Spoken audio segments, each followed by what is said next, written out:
तो यहाँ पर कहते हैं त्वत्पादाम्बुजमर्चयामि परमं त्वां चिन्तयाम्यन्वहम्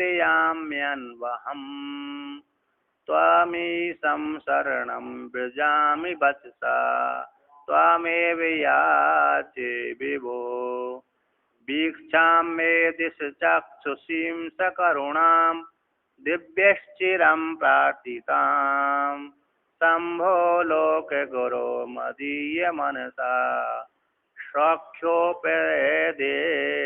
कुरु। तो हे भोलेनाथ, हे विभो, हे शंभो, है ना, हे लोक गुरु। लोक के गुरु कहाँ पर है? लोक के गुरु, लोक गुरु, शंभो और विभो, तीन संबोधन है। शंभो है ना चौथी पंक्ति में, शंभो लोक गुरु दोनों संबोधन, और विभो फिर दूसरी पंक्ति में।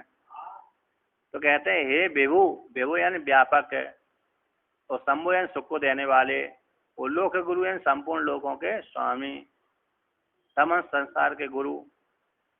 ये बोलते हैं शिव जी को जिसका कोई गुरु नहीं बना, जिसने किसी महात्मा को, ब्राह्मण को, स्त्री पुरुष को, ब्राह्मण क्षत्रिय वैश्य आदि को, है ना, गुरु नहीं बनाया, जिस किसी ने किसी को गुरु नहीं बनाया, उसका गुरु शिव होते हैं।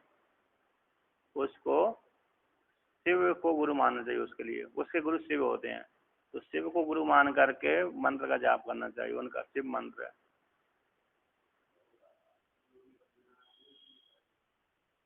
मतलब जिसने गुरु दीक्षा ले लिया उसके लिए तो कोई समझ नहीं, उसका तो वही गुरु रहेगा जिसने दीक्षा ले ली।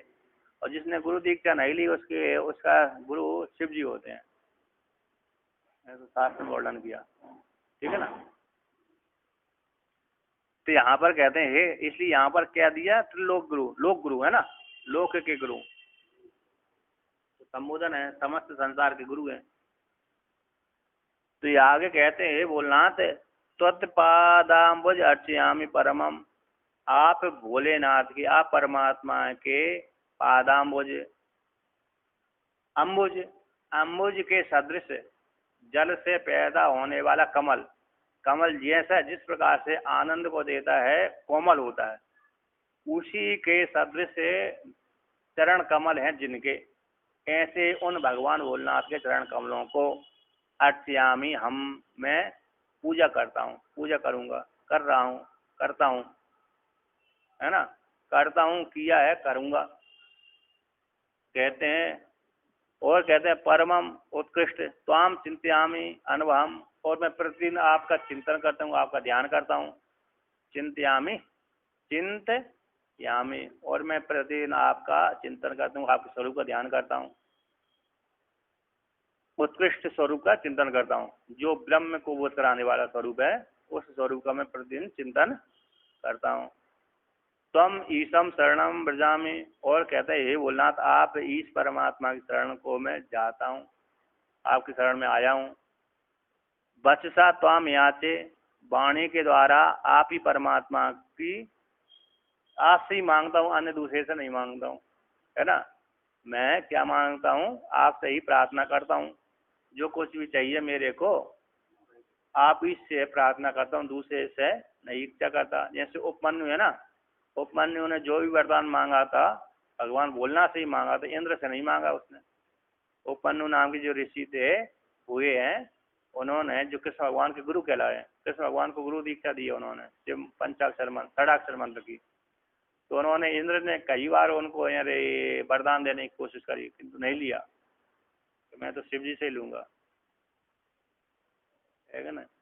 तो कहते मैं आपसे ही मांगता हूँ, आपसे ही याचना करता हूँ, आपसे प्रार्थना करता हूँ, दूसरे से प्रार्थना नहीं करता। इसलिए हे भोलेनाथ, भिक्षा में दिशा चाक्षुषी सकरुणाम दिव्य चिरम प्राप्तम, देवताओं के द्वारा चिरकाल से प्रार्थित जो चाक्षुषी सकरुणाम भिक्षाम, है ना, दिव्य यानी दिव्य ही है ना, दिव्य मतलब देवताओं के द्वारा चिरकाल से प्रार्थित जो भिक्षा है, भिक्षा दृष्टि है, वो कैसी? चाक्षुषी दृष्टि, और कैसी? सकरुणा वाली, करुणा से युक्त होकर के, देवताओं के द्वारा मांगी गई जो चाक्षुषी सकोणा वाली दृष्टि है, उस दृष्टि को मेरे ऊपर, कटाक्ष पूर्वक दृष्टि को मेरे ऊपर डालिए। मैं दिशा देवताओं के द्वारा चिरकाल से प्रार्थना की गई कौन सी दृष्टि? वो दृष्टि ब्रह्ममय दृष्टि, करुणामयी, जो करुणा सकोणा वाली दृष्टि है, भिक्षा है, चाक्षुषी, तो चाक्षुषी सकोणा वाली दृष्टि है, जिसको वो दृष्टि यदि आपने मेरे ऊपर डाल दी तो मेरा कल्याण हो जाएगा। तो ब्रह्ममय वाली दृष्टि मेरे ऊपर डाल दीजिए। मैं दिशा मेरे ऊपर प्रवेश कर दीजिए। दिशा है ना, आदेश प्रवेश कर जाइए। उस दृष्टि को आप कटाक्ष से आपके जो नेत्र रूप कटाक्षों का व्यापार मेरे ऊपर कर दीजिए। अब इसने आपने कटाक्ष कर दिया मेरे ऊपर, तो कटाक्ष करते आपके नेत्रों के कटाक्ष का व्यापार मेरे ऊपर हो गया, उसी काल में क्या हो गया? मुक्त हो गया, कृतकृत हो गया। तो हे भोलनाथ, जब आपने मेरे ऊपर डाल दीजिए, आदेश कर दीजिए, प्रदेश कर दीजिए, मेरे ऊपर डाल दीजिए। कहते मदीय मनसा, मेरा जो मन है उस मन को शौक उपदेशम करो।